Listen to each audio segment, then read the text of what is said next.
আমার কোনো ফ্যান যে আমার সামনাসামনি দেখে আনন্দে এরকম শখ খাবে আমি কোনোদিনও ভাবতেও পারিনি।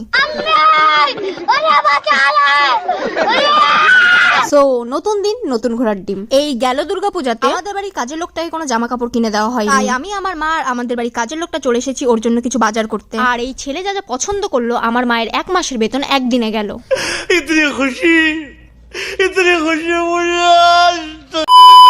বাজার করা শেষ হয়ে গেলে আমি আর ভাই 20 টাকা বাঁচিয়ে 5 তলা বাড়ি তোলার জন্য 3 চাকার সারথি না নিয়ে হেঁটে হেঁটে বাড়ির দিকে যেতে শুরু করে দিলাম। হাঁটতে হাঁটতে আমাদের প্রচন্ড গরম লাগতে শুরু করেছিল, তাই বাইরে থেকে বাজার করে ঠান্ডা এসির হাওয়া খেতে আমরা চলে গেলাম স্টাইল বাজার। ওখানে গিয়ে দেখি আমাদের দুজনের পকেট ছেড়ে টোটাল অনলি 10 রুপিস বেরোলো।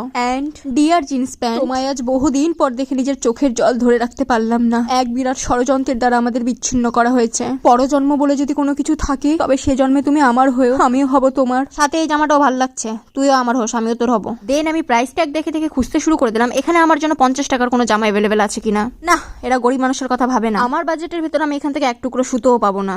এই ভিডিওটা আমি এখন খেয়াল করছি, কালুর মুখের কালারে আর জুতোর কালারে কোনো ডিফারেন্স নেই ভাই। মিট মাই সুন্দরী পিছনে দাঁড়িয়ে থাকা ভাই বউ। দেন আমরা এসে হাজির হলাম আমাদের ফেভারিট সেকশনে। সরি ঘাট ধাক্কা খেয়ে বের হওয়ার আগে জিনিসগুলো সামনে রেখে ডান দিক বা দিক কোনো দিকে না তাকিয়ে ভিগি বিল্লির মতো চুপিসারে কেটে পড়লাম। সাথেই একটা মনের মতো জিনিসের দেখা পেলাম।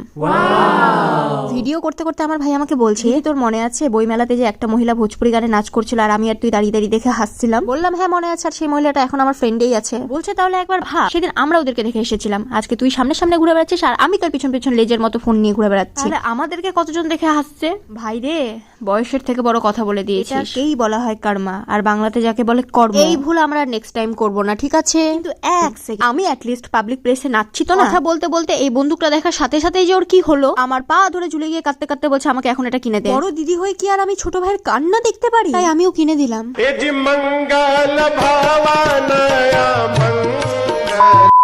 আর নির্দিষ্ট এই জায়গাটাতে আমার বড় আমাকে নিয়ে যেতে ভীষণ ভয় পায়, কারণ ও জানে আমি যদি এখান থেকে একবার বাজার করতে শুরু করি তাহলে ওর জমি জায়গা বেচে এখানে বিল পে করতে হবে। এই থালা বাটি কৌটা কাপ এগুলোর সাথে যে আমার কি অ্যাট্রাকশন এটা আমি নিজেও বুঝি না। এমনটাও নয় যে জিনিসগুলো আমার ব্যবহারে লাগে, কিন্তু কিনতে ভীষণ ভালো লাগে। তুমি কি নিবা? নিয়ে নাও। কোনটা নিবা? হ্যাঁ ওটা নাও, আর নিয়ে দৌড় মারো বাড়িতে। হ্যাঁ নাও নাও, পকেটে ভরো তাড়াতাড়ি তাড়াতাড়ি।